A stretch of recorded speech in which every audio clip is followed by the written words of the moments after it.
distingués invités, chers camarades, je voudrais d'abord m'excuser parce que j'ai raté des communications vraiment très intéressantes.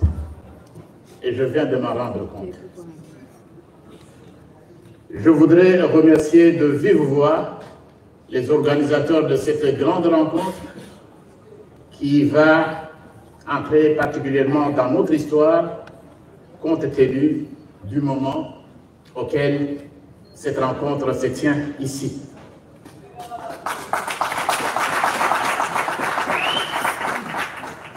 Je l'ai souvent dit, il n'y a pas deux unions sacrées de la nation.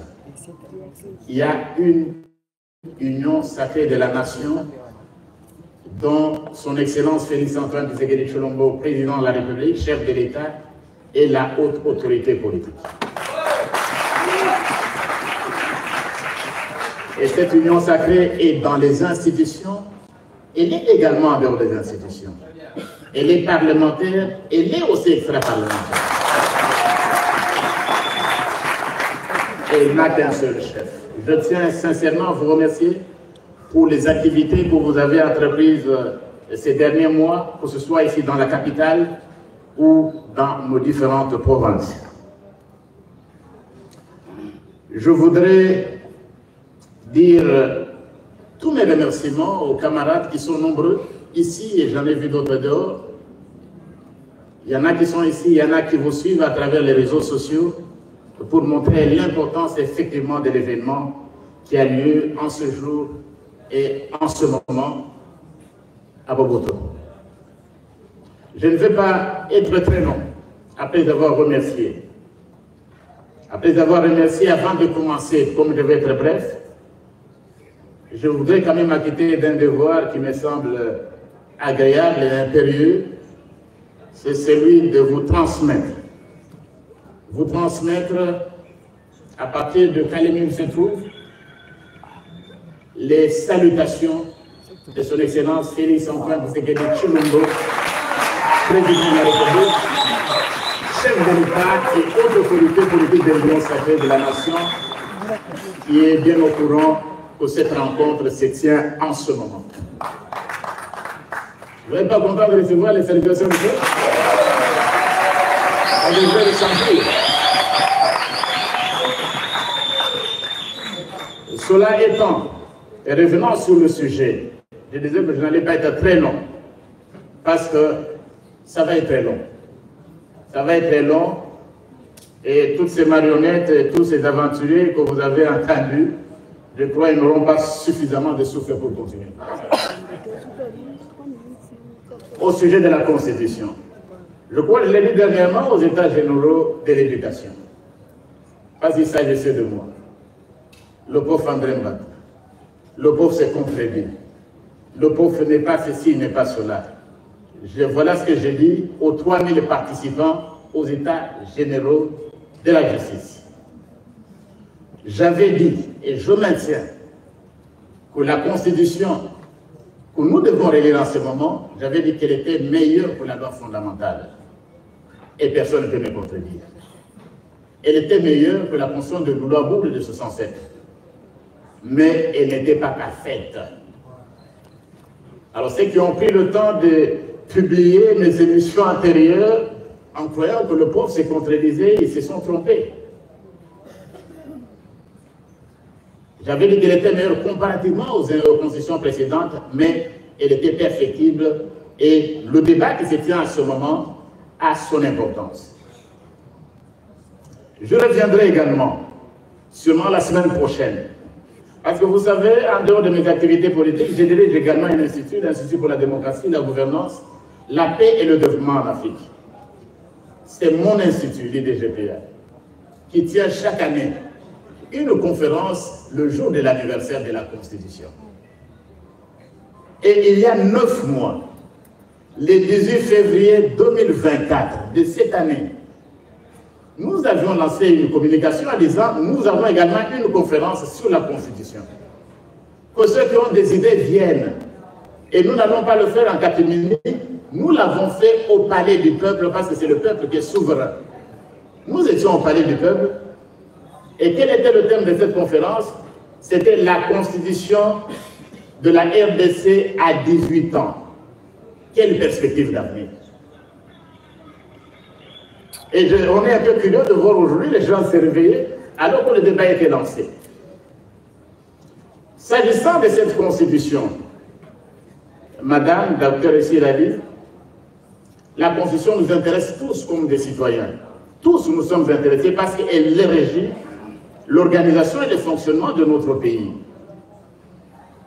Mais la constitution a également des experts. La constitution a également ses spécialistes. Tout le monde ne peut pas à longueur de journée l'interpréter comme il se doit. Non. Sinon tout le monde serait médecin, tout le monde serait prêtre, tout le monde serait sociologue. Ça, je l'ai souvent dit, parce qu'à voir ce qui se passe, surtout dans les milieux d'une certaine opposition, qu'elle soit civile ou religieuse, des gens commencent à décortiquer la Constitution sans en avoir la maîtrise. Non. Nous avons des respect pour tout le monde, à chacun sa profession, à chacun son métier. Si je n'ai pas appris la chimie, comment voulez-vous que le prof matin vienne vous expliquer la formule de pi, par exemple, de mathématiques, pi égale 3,14? Comment voulez-vous que le prof vienne vous démontrer la formule de Pythagore? Ou comment se calcule le triangle rectangle, la surface? Non. Un monde où il n'y a pas de docteur de la loi est un monde virtuellement condamné à disparaître. S'agissant de la Constitution, je voudrais vous dire qu'elle n'est pas dans aucun pays au monde, il n'y a pas de constitution inchangeable et ça n'existe pas. Les États-Unis d'Amérique qui sont aujourd'hui donnés comme le plus grand pays démocratique au monde, ils ont revu plusieurs fois leur constitution. Et d'ailleurs, les gens ne s'en rendent pas compte. Trump vient d'être réélu président de la République, président des États-Unis. Et tout le monde suivait les résultats. 312 voix des grands électeurs. Pourquoi on ne s'est jamais posé la question comment les États-Unis, environ plus de 250 millions d'habitants, le score du président de la République, c'est 312 sur 537 ou 538. Je vois le prof Mohamed Chagui, qui a longtemps vécu aux États-Unis, pouvait encore l'expliquer. Mais l'élection aux États-Unis n'est pas au suffrage universel direct. Premier tour, deuxième tour, ça n'existe pas aux États-Unis. Combien se sont posés la question, mais pourquoi est-ce que Trump il est proclamé élu avec 312? C'est le nombre des grands électeurs. La Constitution est ce qu'un peuple veut. Et c'est ce que le peuple américain a voulu. Il n'a pas cherché les deux tours. Non. Il a déterminé, il faut les grands électeurs, ils sont 537. Donc, quelqu'un à la moitié, 537 ou 538, il devient président des États-Unis d'Amérique. C'est pour dire quoi? La Constitution est le fruit d'un peuple. Chaque peuple a sa Constitution, même s'il y a des ressemblances. Les Français, et nous aimons bien parler le français, mais ils en sont à la première République, deuxième République, troisième République et quatrième République, cinquième République. Disons par exemple, même les Belges, j'entends souvent des débats, changement de constitution, révision de la constitution, que la plupart des gens ne maîtrisent pas. J'entends dans les réseaux sociaux, dans les médias, et changement et tout ça. Ces définitions-là sont l'œuvre des doctrinaires, des professeurs de droit comme il y en a ici et comme moi qui suis devant vous. Qui définit une révision ou un changement de constitution? Ce n'est pas un journaliste, ce n'est pas un médecin, c'est nous les doctrinaires.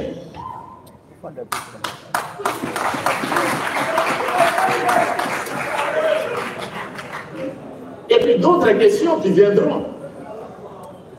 Je vais annoncer déjà la semaine prochaine, il y aura une grande conférence sur ce sujet. Quand est-ce qu'il y a un changement de constitution? Est-ce que si on change un seul article de la constitution, il y a un changement de la constitution? Est-ce que si on en change deux, il y a un changement de constitution?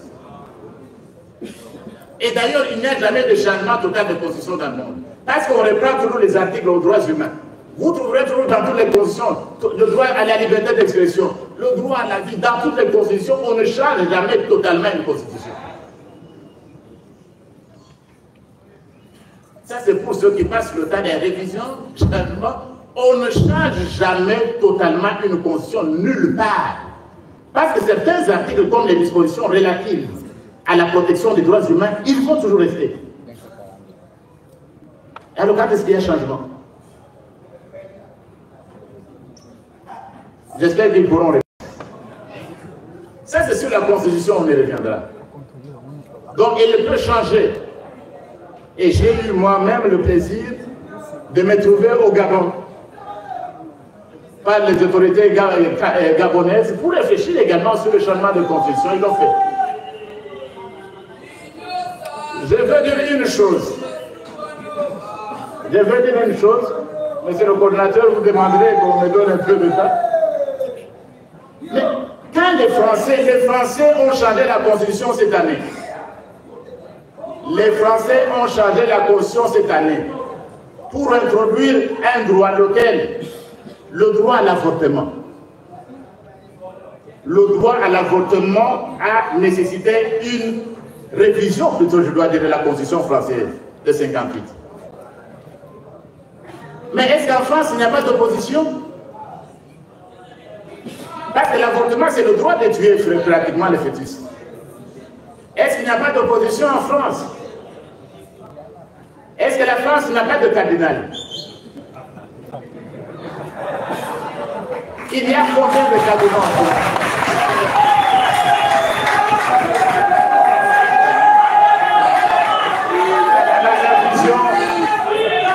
J'ai posé la question, les Français ont introduit le droit à l'avortement.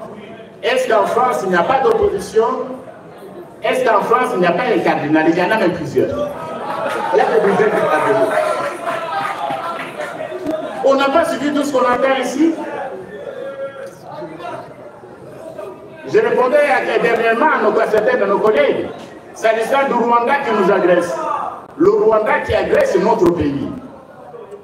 Le Rwanda vient d'aller aux élections.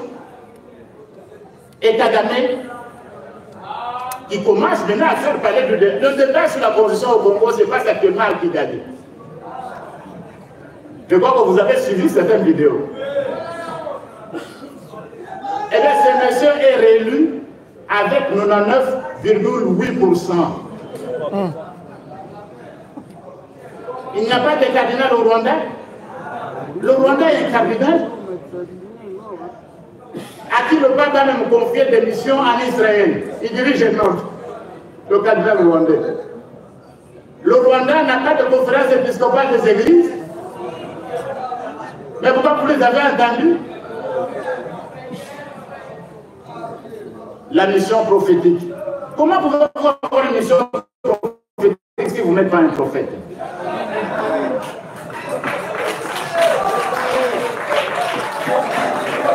Donc la constitution peut être amendée. Ce qu'on va dire la fois prochaine, c'est quoi? Je vais vous dire une chose.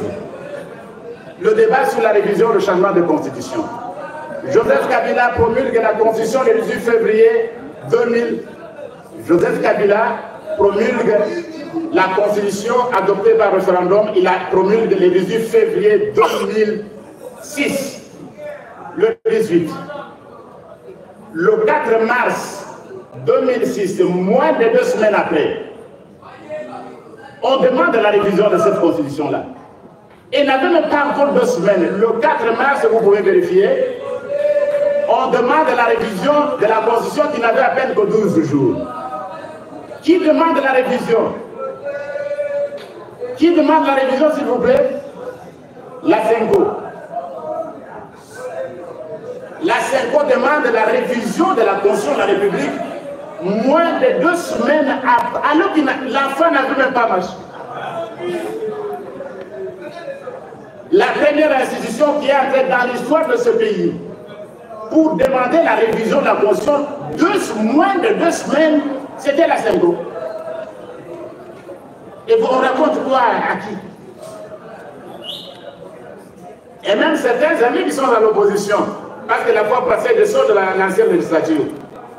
Mais l'un d'entre eux qui fait beaucoup de bruit, il nous a amené à l'Assemblée nationale un projet de révision de la Constitution. Donc je suis en train de dire que ça ne doit pas être, notre peuple ne doit pas être victime de la manipulation. Et vous savez, au début, j'ai pensé comme les autres qu'il n'y avait que la Bible qu'on ne change pas. C'est tout ce que je croyais aussi comme un ancien séminariste. Je croyais que la Bible est le seul document qui ne change pas. Mais j'ai changé d'avis. Même la Bible change. Il y a 7 ans, tous les chrétiens connaissent une prière. Notre Père. La prière que nous avons reçue du Seigneur. Tout le monde la connaît. Qui savent qu'on a changé de notre Père il y a 7 ans? Vous récitez le Notre Père, n'est-ce pas? Mais on a changé de notre Père il y a 7 ans. Oui, la prière de notre Père a été changée. C'était ne nous soumet pas à la tentation. Maintenant, c'est devenu ne nous laisse pas entrer en tentation. Quand on a changé ça, on a demandé la vie de quelques chrétiens.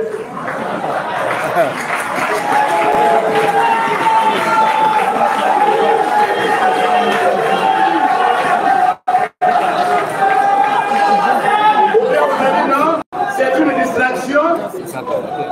Attendons d'abord, avant de changer le Notre Père, pour les chrétiens, c'est d'abord de pécher. Parce qu'il n'y a pas d'opportunité. Mais ils ont changé. Il y a des versions, ceci, version, cela.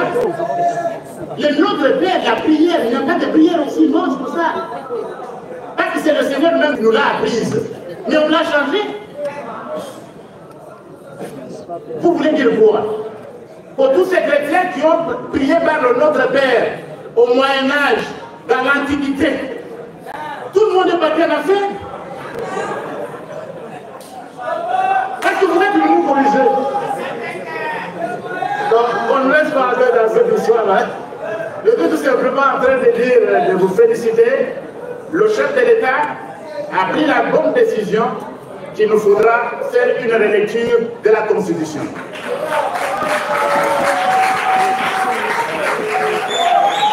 Et c'est lui, le premier des démocrates. Il le fait comment? Il ne décide pas. Il dit on va mettre en place une commission scientifique disciplinaire qui va faire des propositions. Donc à ce stade, on n'a pas encore mis la commission en place et les gens commencent à s'agiter. Les gens s'agitent. La Constitution ne touche pas. Mais l'article 218, il parle déjà de la révision. Quand on a révisé en 2011, on a demandé l'avis de qui? De personnes. Ce sont les parlementaires, les sénateurs, ils ont révisé, c'est tout. Ils sont même allés toucher à l'article 220. Et les mêmes qui avaient touché à l'article 220, ils reviennent, ils font des conférences pour donner des leçons à qui? Vous savez, le problème de notre opposition, c'est lequel? C'est qu'ils n'ont plus un seul constitutionnaliste. Et tous les constitutionnalistes ont quitté le FCC. C'est ça le problème. Les mêmes qui ont fait des visas en 2011, ils viennent aujourd'hui, non, on ne touche pas. Et trouvent des arguments. Donc le président de la République a eu raison. Certaines personnes ont posé la question, mais est-ce qu'il y a opportunité? Retenons la question, est-ce qu'il y a l'opportunité? Est-ce que c'est opportun? Très bonne question. Mais qui êtes-vous pour juger de l'opportunité mieux que celui que les Congolais ont élu à plus de 70% de vote? C'est lui qui est le mieux placé pour juger de l'opportunité. Qui êtes-vous? Et puis maintenant on commence à nous opposer. Oh non, mais il faut d'abord améliorer le social. Non. Quand les Français et les autres amendent, ils font d'abord le social. Quand vous avez changé le Notre Père, vous avez d'abord pensé au social. Non, c'est du n'importe quoi.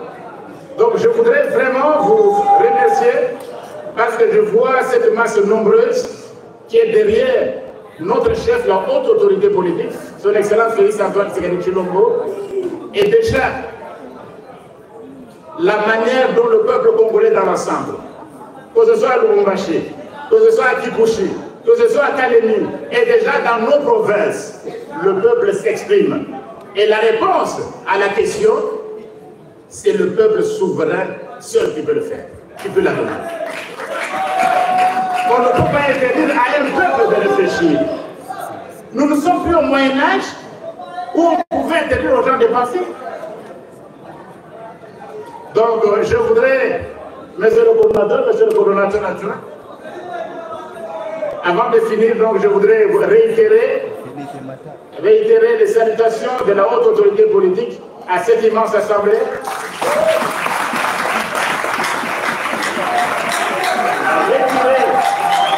Réitérer également nos remerciements pour le sens d'engagement, parce que la manipulation ne passera pas.